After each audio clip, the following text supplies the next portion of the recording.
오늘 하나님께서 우리에게 주신 말씀은 마태복음 4장 23절부터 5장 12절까지입니다. 마태복음 4장 23절부터 5장 12절까지입니다. 제가 간진 성경으로 신약 5페이지에 있습니다. 한 절씩 교독하시도록 하시겠습니다. 제가 먼저 하도록 하겠습니다. 예수께서 온 갈릴리에 두루 다니사 그들의 회당에서 가르치시며 천국 복음을 전파하시며 백성 중에 모든 병과 모든 약한 것을 고치시니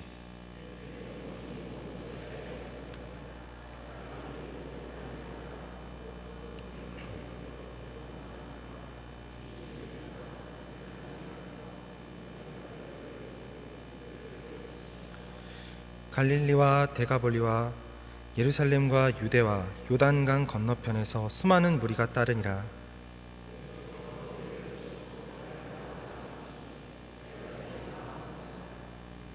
입을 열어 가르쳐 이르시되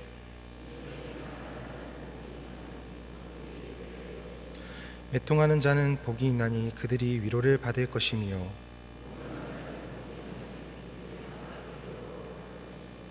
의에 줄이고 목마른 자는 복이 있나니 그들이 배부를 것이며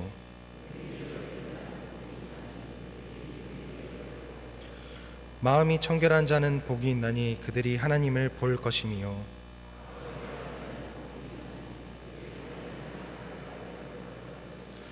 의를 위하여 박해를 받은 자는 복이 있나니 천국이 그들의 것임이라.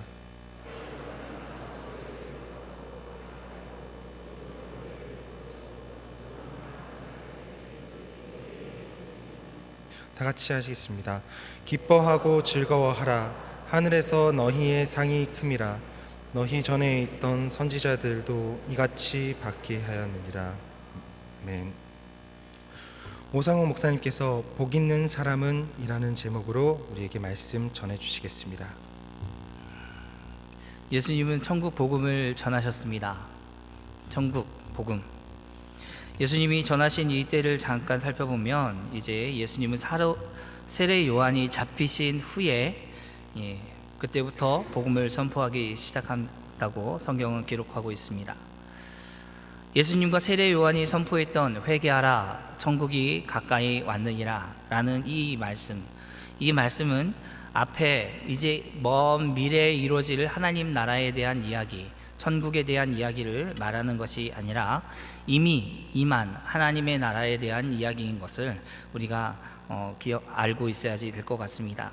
가까이 왔다 하는 이 헬라어 단어는 이제 완료 능동태로 쓰여져 있습니다. 그래서 이 단어가 하나님의 왕국 가운데 통치하는 그 왕국이 이미 이 이스라엘 땅 가운데 임했다는 것을 가르쳐주고 있는 거죠. 그래서 예수님은 예수 그리스도가 오심으로 인하여서 이미 임했지만 아직 완성되지 않은, 그래서 신학적으로 이미와 아직의 긴장 사이 가운데 우리가 살아가고 있다라고 얘기하고 있는 것입니다. 예수님은 분명히 또한 이렇게도 말씀하셨습니다. 요한복음 14장 6절 말씀, 우리 성경을 펴서 한번 찾아보고 같이 읽었으면 좋겠습니다. 요한복음 14장 6절 말씀입니다. 요한복음 14장 6절 말씀, 다 찾으셨으면 한 목소리로 함께 읽겠습니다. 시작. 예수께서 이르시되 내가 곧 길이요 진리요 생명이니 나로 말미암지 않고는 아버지께로 올 자가 없느니라. 아멘. 분명하게 예수님은 말씀을 통해서 이렇게 이야기하시죠. 아버지께로 갈 수 있는 자는 없습니다. 누구를 통하지 않으면요, 나로 말미암지 않고는 아버지 대신 하나님께 갈 수 없다, 분명하게 선포하고 있습니다. 지금 천국 복음이 선포되고 있는 이 마태복음 4장 23절에서는 많은 사람들이 나오죠. 그리고 모든 병과 23절에 모든 약한 것을 고치시는 일이 일어나게 됩니다. 모든이라는 것의 반대를 생각해 보면 다른 의미로는 몇몇 가지만 예수님이 고치셨다라고 기록하지 않으셨어요. 고칠 수 있는 몇 가지만 고치셨다 하는 게 아니라 그 사람들이 나올 때 나왔던 모든 사람의 모든 병을 다 고치신 겁니다. 어떤 사람은 좀 말 좀 안 들으니까 한 사람 좀 빼놓고 고쳤다 하는 내용이 아니죠. 다 나왔을 때 그들이 나옴을 보고 그들을 다 고치신 겁니다. 그러자 이제 사람들이 온 수리아에서 다시 예수님께 나옵니다. 이 소문이 퍼지죠. 24절 말씀 우리 같이 한번 읽어볼까요? 4장 24절, 마태복음 4장 24절 같이 읽겠습니다. 시작. 그의 소문이 온 수리아에 퍼진지라 사람들이 모든 앓는 자 곧 각종 병에 걸리고 고통당하는 자, 귀신 들린 자, 간질하는 자, 중풍병자들을 데리고 오니 그들을 고치시더라. 사람들이 이 소문을 듣고 모든 병과 약한 것을 고치셨다는 이 소문을 듣고 모든 앓는 자, 귀신 들린 자, 간질하는 자, 중풍병 걸린 사람들을 예수님께로 데려오죠. 그리고 예수님께 나온 사람들도 예수님께서는 다 고치십니다. 예수님이니까 능히 하실 수 있는 일이다 라고 생각하시나요? 여러분, 이 사건은 유대인들에게는 굉장히 큰 충격이었습니다. 우리는 별로 충격받지 않죠. 왜냐하면 성경 통독합시다 그러면 마태복음 먼저 딱 읽기 시작하지 않습니까? 그리고 한 5장 6장 넘어가면 아는 말씀 그거 넘기고 습관적으로 말씀을 읽어가기 때문에 이게 정말 우리에겐 충격적인가? 라는 생각을 할 수 있어요. 하지만 당시 유대인들에게 있어서는 굉장히 충격적인 일이었습니다. 예수 그리스도를 통해서 선포된 복음, 나를 통해서만 하나님 나라에 들어갈 수 있다고 말씀하시는 하나님의 나라가 이미 임했다고 얘기하시는 예수 그리스도의 이 복음을 듣고 사람들이 나왔을 때 그들이 생각할 때는 죄의 결과로 나타나는 이 질병들, 죄의 결과로 나타나는 모든 약한 것들, 이런 것들이 예수 그리스도 앞에서 해결되는 놀라운 일들이 일어나게 되는 것입니다. 죄의 결과로 나타나는 것임을 알고 있는 유대인들에게 하나님 나라 또 천국 복음은 굉장히 놀라운 일이 아닐 수 없는 거죠. 그 병 고치는 자, 그 사람이 선포하는 하나님 나라 천국에 대한 이야기. 그래서 죄와 죽음에 지배하던 그 땅에 하나님 나라가 이미 임했다는 증거로 예수님은 모든 병든 자를 고치신 겁니다. 나중에 다른 복음을 이제 쭉 살펴보시면 세례 요한의 제자들이 예수님께 제자들을 보내면서 오실 그이가 당신입니까? 라고 물어보죠. 그때 예수님이 뭐라고 대답합니까? 세례 요한의 제자들에게 가서 너희는 이렇게 얘기하라. 눈먼 자가 눈을 뜨고 저는 자가 걷고 병든 자가 낫고 귀신이 쫓겨나가는. 여러분, 이게 메시아가 오셨다는 유대인들에게는 너무나 유명한 말씀이죠. 그런데 우리에게는 어떻습니까? 별로 유명하지 않죠. 우리는 너무 많은 시간 동안에 그리고 우리의 많은 삶 가운데 말씀을 한 절 한 절 읽어가면서 습관적으로 읽어갑니다. 오늘 본문의 말씀은 뭐지? 복 있는 사람 예전에 많이 들어봤어. 심령이 가난한 자는 복이 있나니. 외우고도 있고 애통하는 자는 복이 있나니. 이것도 외우고 있고. 너무 습관적으로 말씀을 보고 습관적으로 말씀을 다가갑니다. 사랑하는 성도 여러분, 하나님의 말씀을 볼 때 오늘 처음 본 사람처럼 말씀을 대하시기 바랍니다. 이 말씀에 집중하시기 바랍니다. 그리고 그 말씀을 경청하십시오. 한번 생각해 보시겠습니까? 여러분, 우리 주변에 어떤 사람들이 그 사람에게만 가면 병이 나아요.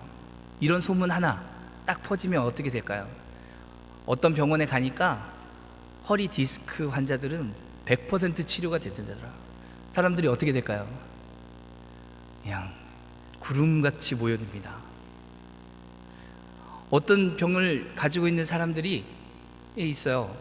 이 의사에게 가면 그 병명도 알고 치료도 너무 잘 돼. 그러면 하지 말라고 해도 어떻게 해요? 어디 아프세요? 거기 한번 가보세요. 제가 비염이 좀 있습니다. 그러니까 여기저기에서 어떤 말씀하시냐면 비염에 좋은 약은 이거예요. 어디 병원에 가면 비염 치료를 이렇게 잘해줍니다. 꼭 가십시오. 말하지 않아도 증거하죠. 근데 한번 생각해 보세요. 어떤 사람이 있는데 그 사람에게 가면 병이 고쳐져요. 귀신 들린 사람들, 뭐 정신이 조금 이상한 분들은 온전해지고, 눈먼 자들이 눈을 못 보시던 분들이 막 눈을 뜨고, 다리가 아파서 걷지 못하신 분들이 온전해서 다리를 걸어가 다니고, 거의 죽었던 사람들이 다 일어나고, 죽은 자들이 살아나고. 여러분, 이런 일이 일어나면 그냥 가시겠습니까? 오늘 우리가 살아가는 이때에 이와 같은 일들이 일어나면 그냥 지나가십니까? 어떻게 하세요? 우리 일이 아니니까. 요즘에는 바쁜 현대인들이지 않습니까? 모든 것이 바쁘고 굉장히 빠르고, LTE, 지금은 5G 이렇게 해가지고 엄청 빠른 시대. 하지만 이와 같은 일들이 일어나면 그냥 지나가겠습니까? 아니죠. 도대체 여기에서 무슨 일이 있는지 살펴보게 되는 겁니다. 예수님 때문에 주변에 많은 사람들이 몰려왔습니다. 예수님에게 집중하고 그분에게 무슨 일이 있는지, 이게 무슨 일이지 하고 찾아오는 겁니다.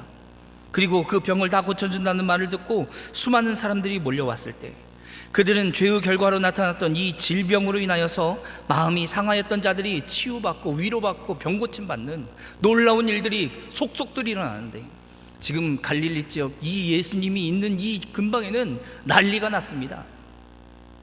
여러분, 우리는 이렇게 얌전하지만, 우리는 이 점잖하지만, 전주 사람이니까 점잖하지만, 여러분, 예수님이 이 시대에 마태복음 4장 23절부터 25절까지 이 시대 이 지역에서는요, 지금 난리가 났습니다. 난리가 났어요. 도대체 이게 무슨 일이냐고요. 사람들이 더 이상 세상에서 통용하는 그런 물질을 버려두고, 세상에서 많이 바라던 것들을 다 버려두고, 그 명예도 버리고 예수님을 따라오게 됩니다.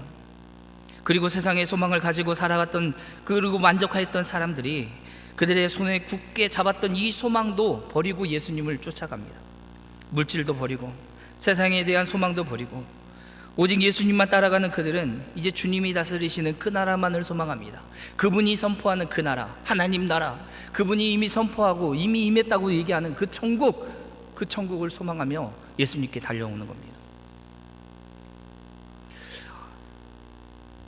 오늘날 믿는 성도들은 이와 같은 모습으로 예수님께 달려 나갑니다. 왜냐하면 우리는 허물과 죄로 죽었던 자들이기 때문에 그렇죠. 저와 여러분은 이런 모습을 가지고 예수님께 옵니다. 에베소서 2장 1절 말씀, 아주 유명하고 아주 많이 들었던 말씀이죠. 우리 같이 한번 외워볼까요? 시작. 네, 유명하지 않은 것 같습니다. 자, 에베소서 2장 1절 말씀 한번 펴서 같이 한번 읽어보겠습니다. 에베소서 2장 1절, 신약성경 310페이지에 있습니다. 다 찾으셨으면 한 목소리로 함께 읽겠습니다. 시작. 그는 허물과 죄로 죽었던 너희를 살리셨도다. 허물과 죄로 죽을 수밖에 없는 자가 아닌 이미 죽었던, 과거형으로 썼죠. 그래서 우리가 흔히 기도할 때, 하나님, 허물과 죄로 죽을 수밖에 없었던 우리를 구원하여 주시니 감사합니다, 이렇게 기도하면 성경에는 죽었다고 했는데, 죽었던 우리입니다. 허물과 죄로 죽어서 손가락 하나 까딱, 눈꺼풀 하나 까딱, 발가락 하나, 어떻게 숨 하나 내 마음대로 쓸 수 없는 자, 그런 자를 살리셨습니다. 여러분, 죽은 자와 살아있는 자의 차이점이 있죠. 아주 큰 차이점은, 죽은 사람은 못 듣습니다. 그렇죠? 죽은 사람은 보지도 못하고 말하지도 못하고 느끼지도 못하고 뛰고자 하는 어떤 감각적인 모든 것들이 멈춥니다. 아무것도 할 수가 없습니다. 이것이 가장 큰 차이겠죠. 영적인 부분에서는 어떨까요? 영적으로 살아있는 자와 죽은 자도 굉장히 큰 차이가 있습니다. 영적으로 살아있는 자와 죽은 자도 어떤 문제에 대해서 큰 차이가 있냐면, 죄에 대한 문제에 대해서 큰 차이를 가지고 있습니다. 영적으로 죽은 자들은 죄에 대한 감각이 없습니다. 뭐가 죄인지, 어떻게 하는 것이 죄인지. 그래서 말도 함부로 해도 큰 죄책감을 갖지 않습니다. 나만 편하면 되고 나만 괜찮으면 되는 거 아니야? 이렇게 얘기할 때도 있죠. 하지만 영적으로 살아있는 자는 그렇지 않습니다. 허물과 죄로 죽었던 자이기에 이제 죄 있는 자가 아니라 죄 사함을 받은 자로서 이것이 무엇인지를 알고 살아갑니다. 그리고 스스로 그와 같이 여김을 받았다는 사실 때문에 날마다 그 은혜 가운데 살아가는 거죠.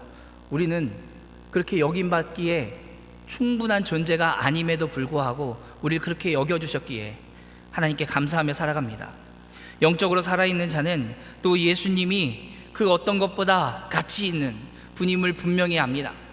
영적으로 살아있는 자는 예수님이 세상에서 가장 아름다운 분인 줄 압니다. 그리고 완전히 우리가 새로운 존재가 되었음을 분명히 알고 살아갑니다. 이제 허물과 죄로 죽었던 과거의 죄 가운데 거하여 죄의 종노릇하는 삶이 아니라 이제는 그리스도 안에, 주 안에 그로 말미암아 그의 보혈의 피로 죄 사함 받았음을 분명히 알고 믿고 믿음으로 달려가는 것, 그런 사람이 영적으로 살아있는 사람이죠. 그렇게 살아갑니다. 주님이 다스리시고 그 다스림을 받는 삶을 사는 새로운 피조물로서 살아가는 저와 여러분이 영적으로 살아있는 사람이죠. 그리고 그렇게 살아가는 것을 기뻐합니다. 예배하는 걸 기뻐하고 기도하는 걸 기뻐하고 모임에 참석하며 형제들 가운데 서로 은혜를 나누는 걸 기뻐하고 복음을 증거하는 일을 기뻐합니다. 우리는 이런 것을 순종이라는 이름을 붙여서 이야기를 하죠. 말씀을 듣고 배우는 것을 거역하지 않습니다. 성경 공부합시다 하면 지금 시간이 없어서 저는 이번 달에는 제가 굉장히 바쁘거든요. 저한테 성경 공부하라고 얘기하지 마십시오. 예배 시간은 꼭 나오겠습니다. 성경 공부만은. 말씀을 배우는 일을 이렇게 거부하지 않는 거예요. 무엇보다도 소중하거든요. 어떤 것보다도 귀하거든요.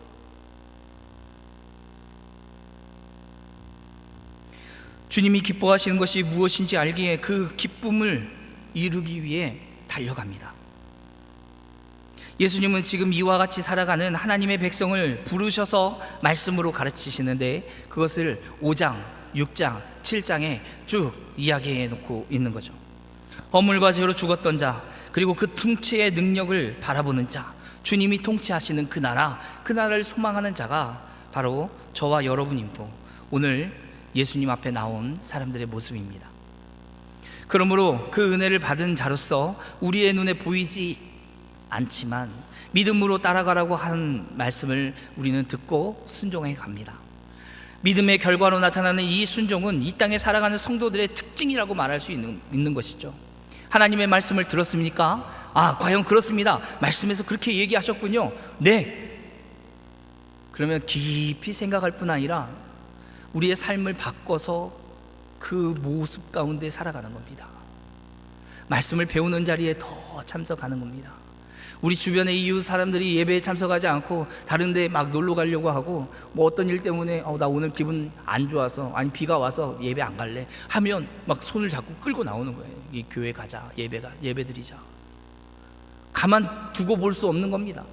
복음을 듣지 않고 살아가는 사람들을 향하여서 그냥 가만 두고 보지 않는 겁니다. 어떻게든 복음을 증거하려고 하고 시기하고 질투하고 미워함으로 서로 뭔가의 오해에 쌓여 있습니까? 저기에 사이에 끼어들면 내가 다쳐, 그냥 가만 놔둬야 돼, 이런 생각이 아니라 어떻게든 그리스도의 몸된 교회가 화해할 수 있도록 서로를 위로하고 격려하고 그런 일에 뛰어드는 겁니다. 뛰어들면 다칠 줄 모르는 게 아니라요, 다칠 줄 알지만 어떤 오해를 살 줄도 알지만 가는 겁니다. 누가 기뻐하시니까요? 서로 미워하고 다투고 이렇게 힘들어하고 있으면 하나님이 기뻐하시나요? 주님의 뜻이 무엇인지 잘 모르셔서 가만히 계시진 않을 것 같고 우리 가운데 계신 성령 하나님이 그냥 그렇게 살아도 괜찮다고 얘기하시나요? 다른 사람과 이렇게 반복하고 뭔가 미워하고 시기하고 있으면 우리가 편안하게 밤에 잠을 잘 수 있습니까? 아니죠. 저는 몇십 번씩 생각을 합니다. 어떻게든 해결해 보려고, 어떻게든 위로해 보려고, 어떻게든 그 오해를 풀어보려고 고민을 또 합니다. 이게 모든 성도들의 모습 아니겠습니까? 순종한다고 구원받는 것은 아닙니다. 하지만 구원받은 자의 삶의 모습에는 하나님의 말씀에 순종하는 모습이 반드시 드러납니다. 우리 마태복음 5장 17절 말씀 한번 같이 읽어볼까요? 우리 본문은 읽은 본문은 아니지만 마태복음 5장 17절 같이 한번 읽겠습니다. 시작. 내가 율법이나 선지자를 폐하러 온 줄 생각하지 말라. 폐하러 온 것이 아니요 완전하게 하려 함이라. 예수님이 가르쳐 주신 이 산상수훈은 율법에 관한 이야기입니다. 왜냐하면 오늘 본문 17절, 아까 방금 읽었던 5장 17절 말씀을 보면 이 율법에 대해서 얘기하는 거죠. 복 있는 사람에 대해서 쭉 이야기하면서 여기서 끝 하고 다음 이야기 이렇게 가는 게 아니죠. 쭉 계속 이어서 이어져 가는데 그 중에 하시는 말씀이 뭐냐면 율법을 폐하러 온 게 아니다 라고 얘기합니다. 율법을 완전하게 완성하려고 오셨다라고 얘기하는 거죠. 여러분, 율법은 선한 것입니다. 하나님의 의가 반영된 것이 바로 율법이죠. 구약에서는 하나님의 뜻을 율법으로 알았습니다. 이 율법을 예수님께서 완성하러 오셨고 이 율법을 다 이루겠다고 말씀하고 계시는 겁니다. 이러한 율법을 한마디로 요약한다면 뭐라고 얘기할 수 있을까요?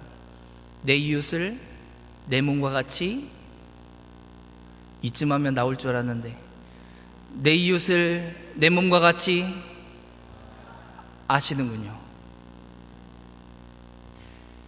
내 이웃을 내 몸과 같이 사랑하라 하는 이 말씀입니다. 이게 온 율법이죠. 주 너희 하나님을 사랑하고 내 이웃을 내 몸과 같이 사랑하라는 말씀. 여러분, 예수님께서 십자가에 달려 죽기 전날 밤 제자들을 모아놓고 내가 너희를 사랑한 것 같이 너희도 서로 사랑하라 라고 말씀하셨습니다. 그리고 그 다음날 어떻게 하셨어요? 고난받으시고 십자가에 달려 죽으셨습니다. 내가 너희를 사랑한 것 같이 이렇게 사랑하라. 여러분, 서로 미워하고 다투고 뭔가 문제가 있는 그 사이에 있으면, 그 사이에서 뭔가를 중재하려고 하면 다치지 않을까요? 아니요, 다칩니다. 상처 안 받을까요? 아니요, 상처 받습니다. 그래도 왜 거기 계십니까? 물어보면 이거 주님이 기뻐하시는 일 아닙니까? 서로 화해하고 서로 용서하고 서로 위로하고 서로 격려하는 일이 주께서 원하시는 일이 아닙니까? 내 몸은 뭔가 하나 다치고 뭔가 하나 상처받으면 어떻게든 가서 치료받으려고 불이 났게 달려가는데, 내 이웃의 몸은, 내 이웃이 말 한마디 때문에 상처받았을 때는 달려갑니까? 어떻게든 되겠지, 내가 아니면 다른 사람이 하겠지. 주께서 말씀하신 이 말씀대로 우리가 살아가기를 기뻐하는 자가 하나님의 백성 아닌가요? 주님이 우리에게 내가 너를 사랑한 것 같이 너희도 서로 사랑하라고 명령하셨으면 이 명령을 따라 살아가는 것을 기뻐하는 존재로서 우리를 부르신 겁니다. 아니, 우리를 부르셔서 그와 같은 존재로 만드셨습니다. 여러분, 신구약의 모든 이 두 곳을 다 나타난 것은 바로 예수님의 제자에게도 보이셨던 바로 이 사랑의 모습이죠. 산상수훈은 그러므로 어떻게 살아가라 하는 명령이 아닙니다. 우리의 존재가 이제 예수 그리스도로 말미암아 구원받은 하나님의 백성이, 예수 그리스도만이 우리의 모든 것입니다 라고 말하는 주의 백성이 하나님의 은혜 가운데 주님만으로 만족합니다, 주님이 있으면 온전해집니다, 부요해집니다 하고 주님만으로 기뻐하는 하나님의 백성들이 살아가는 모습을 이야기하고 있는 거죠. 산상수훈에 처음에 나타나는 이 팔복은 우리와 같이 이제 주님의 통치에 순종하며 또 살아가는 자들이 어떻게 살아가는지에 대한 말씀입니다. 이때 어떤 사람들은 이렇게 생각할 수도 있어요. 팔복 중에 첫 번째 거 되게 좋군, 심령이 가난한 자 복이 있다, 좋아. 첫 번째 거 난 이것만 나타낼 거야. 어떤 분은 첫 번째, 네 번째, 다섯 번째 뭐 이렇게 골라서 나타나고, 여러분, 이렇게 나타나지 않습니다. 8가지의 모습이 다 우리에게 있습니다. 여러분, 이것을 알아갈 때 더욱 믿음으로 살아갈 수 있는 거죠. 또한 팔복은 세상 사람들이 말하는 그런 복의 기준이 아닙니다. 예수님을 믿으면 복 받는다 할 때 이 복도 그 사람들이 말하는 그런 복의 기준이 아니죠. 세상 사람들은 많은 돈을 가져야지 복 받는다라고 생각합니다. 하지만 이 돈은 많든 적든 인간이 원하면, 우리가 할 수만 있으면 노력해서 쉽게 얻을 수도 있죠. 그 얻는 것이 좀 적기도 하고 많기도 하겠지만, 또한 이 땅에서 살아갈 때 이 돈이 하는 역할이 뭡니까? 돈만 있으면 뭔가 다 된다고 생각하는 사람들이 참 많이 있지 않습니까? 돈으로 인기도 사고 돈으로 건강도 유지할 수 있죠. 그래서 돈이 가끔은 하나님 흉내를 냅니다. 전능한 것처럼. 우리 청년 여러분, 무엇을 위해 공부하십니까? 사랑하는 성도 여러분, 무엇을 위해 일하십니까? 돈이 있으면 모든 것을 할 수 있다는 생각에 사로잡혀 사는 세상 사람들과 같지 않습니다. 세상 사람들은 그들에게 있어서 이 돈이 행복을 만들기도 합니다. 심지어 사람을 살리는데 좌지우지하기도 한다고 생각을 합니다.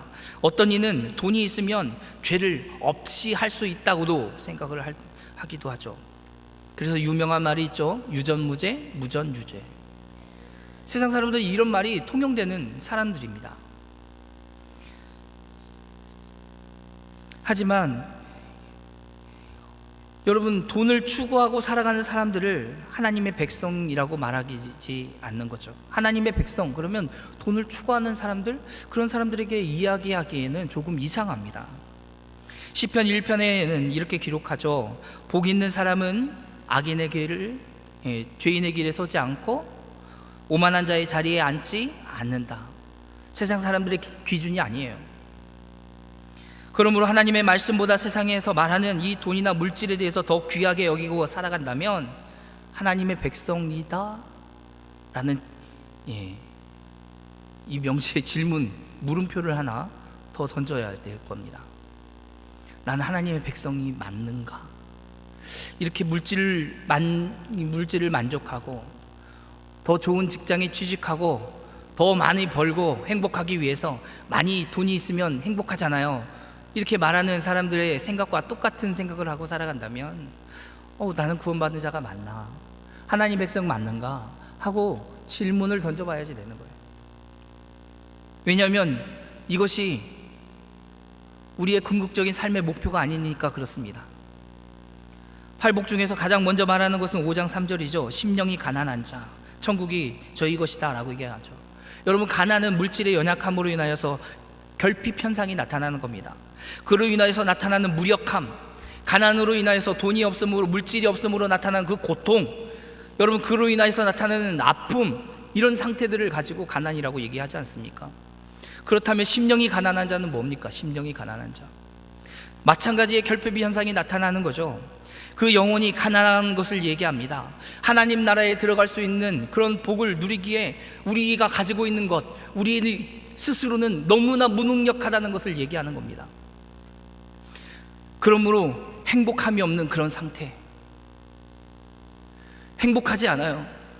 왜냐하면 내가 가지고 있는 것으로 천국에 갈 수 없으니까요. 행복하지 않습니다. 내가 가지고 있는 것으로 하나님이 다스린 그 나라에 들어갈 수 없으니까요. 왜 심령이 가난하다고 할까요? 그리고 그 사람이 복되다고 말하는 것입니까? 심령이 가난한 자는 자신에게 아무것도 없음을 알기 때문에 그렇습니다. 나는 할 수 없습니다 라는 것을 알기 때문에 그렇습니다. 그리고 그렇게 날마다 고백합니다. 하나님 앞에 설 때마다, 하나님 앞에 예배할 때마다, 나는 아무것도 할 수 없는데요, 하나님, 내가 가진 것으로는 아무것도 할 수 없습니다. 예수님이 없으면 온전하지도 않고, 예수님이 없으면 행복하지도 않고, 아무리 많은 것을 손에 쥐고 있을지라도 부요하지 않습니다. 예수님이 없으면요. 이렇게 살아가는 사람들이죠.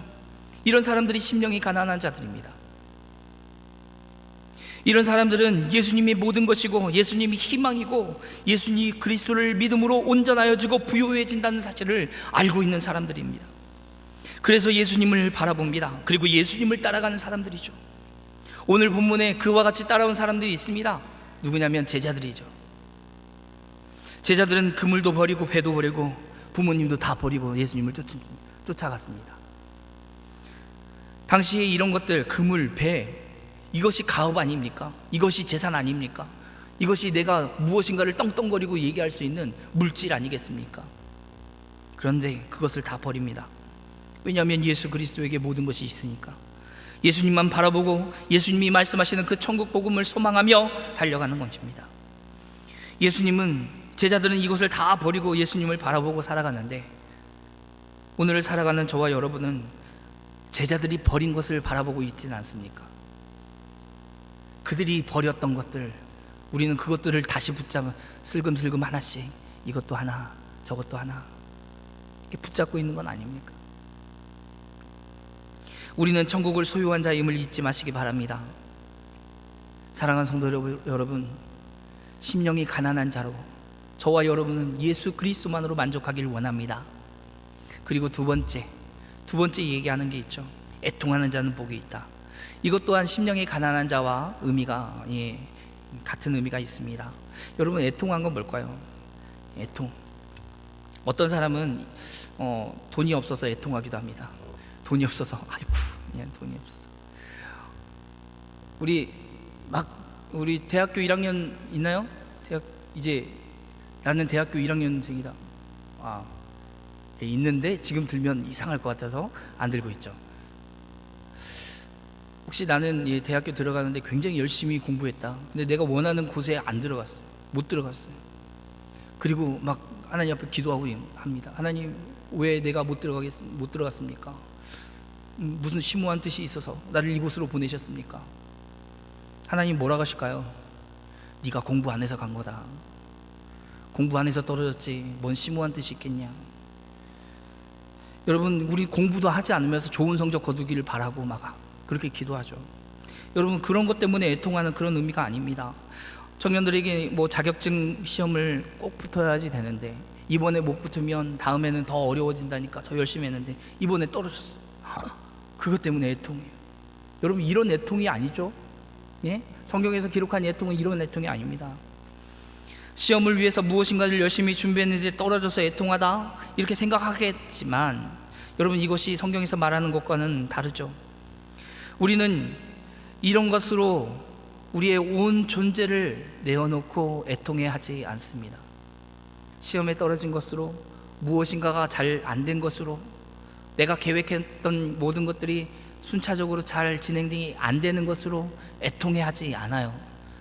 우리의 존재됨을 다 내어놓고 애통해 하지 않아요.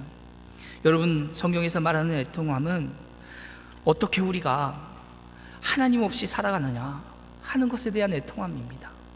어떻게 하나님 없이 살아갑니까? 여기에 대한 애통함이에요. 어떻게 하나님 없이 마음대로 살아가고 나의 계획을 세우고 그것을 실행해가고 어떻게 하나님을 의지하지 않고 살아가는 삶을 살아가느냐, 여기에 대한 애통함입니다. 그래서 이 애통함은 어떻게 우리가 하나님을 대적하며 살아갑니까? 하는 애통함이에요. 하나님과 지금까지 대적하고 내 마음, 내 뜻대로, 내 생각대로, 내 고집대로 살아갔던 그 모든 것들에 대한 아픔이요, 슬픔이요, 걱정이요, 근심이 되는 겁니다. 어쩌면 이렇게 하나님 없이도 마음껏 살아갈 수 있었던가 하는 것에 대한 애통함입니다. 어쩌면 이렇게 하나님의 말씀을 듣지 않고 배우지 않아도 그냥 그렇게 살아갈 수 있었던가, 여기에 대한 애통함이요. 어쩌면 이렇게 주님이 피로 사신 내 믿음의 형제들, 우리 이웃들을 그냥 마음껏 험담하고 판단하고 미워하고 시기하고 질투했던 것을 그렇게 살아갈 수 있었던가 하는 것에 대한 애통함입니다.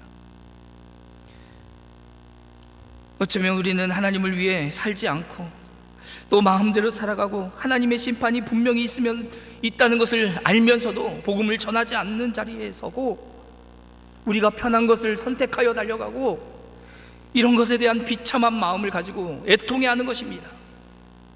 사랑하는 성도 여러분, 애통하십니까? 이런 것들 때문에 애통하십니까?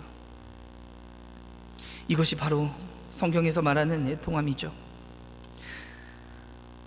그런데도 불구하고 우리의 애통함은 더 있습니다.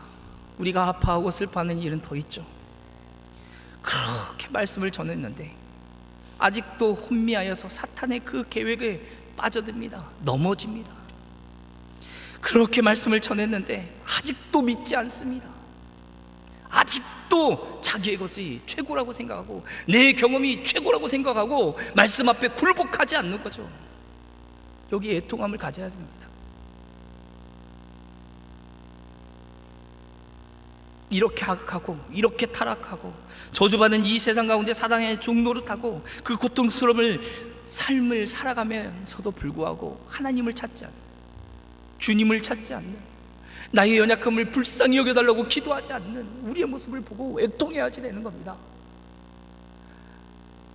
주님 언제 오실지 모르는데 그냥 여기 있는 저와 여러분들은 예수님을 알기에 구원받은 자로서 하나님 앞에 설 수 있을 겁니다. 아니, 설 수 있습니다. 아멘. 전 믿습니다.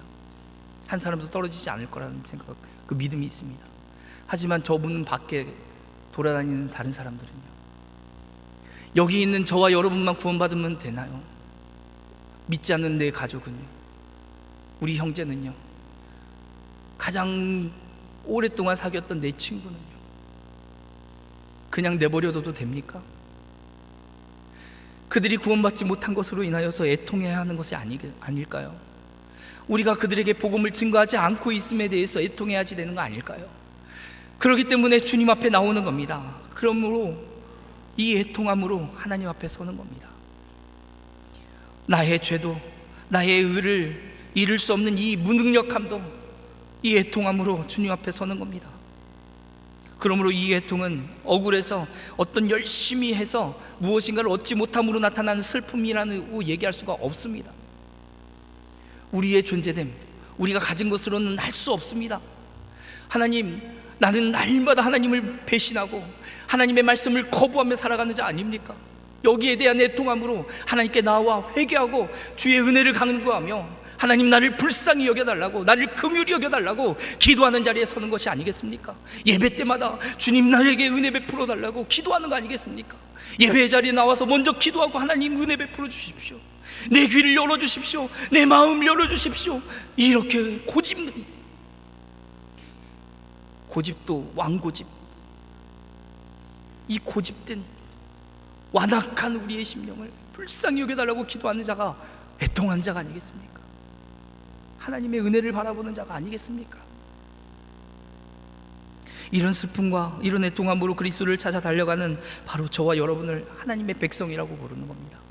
오직 예수 그리스도만으로 만족하고 오직 예수 그리스도만으로 하나님 나라에 들어갈 수 있다는 것을 분명히 알아 그분 앞에 회개하는 자리에 서고 예배하는 자리에 서고 그 은혜를 맛본 자로서 아직도 죄악 가운데 거하여 날마다 넘어지는 우리의 연약함을 주님 앞에 내어놓고 하나님, 나를 불쌍히 여겨달라고 애통하는 심정으로 주님 앞에 나오는 자들이 하나님의 백성들이 아니겠습니까? 그러므로 이 자리에 있는 저와 여러분이 예수 그리스도를 믿음으로 우리의 모든 문제가 해결된다는 것을 분명히 알고 기억하는 하나님 백성 되기를 원합니다. 세상 사람들은 취업하는 문제, 이런 문제 때문에 애통해하고 아파하고 슬퍼하고 또 자녀들이 잘 되고 건강한 문제, 이런 것 때문에 슬퍼하지만 여러분, 이것은 우리의 전 존재를 뒤흔드는 문제는 아닙니다.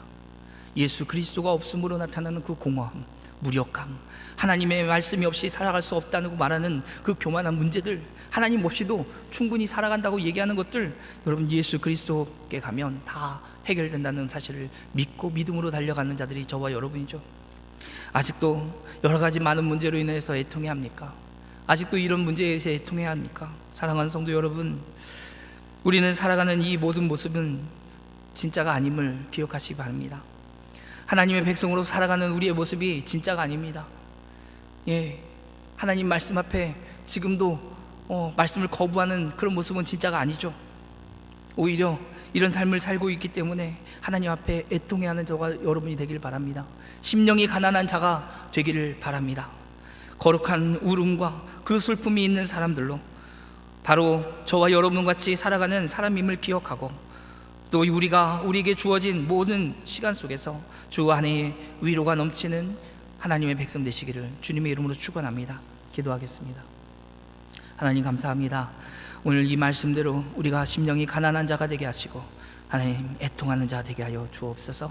감사드리며 예수님의 이름으로 기도합니다. 아멘.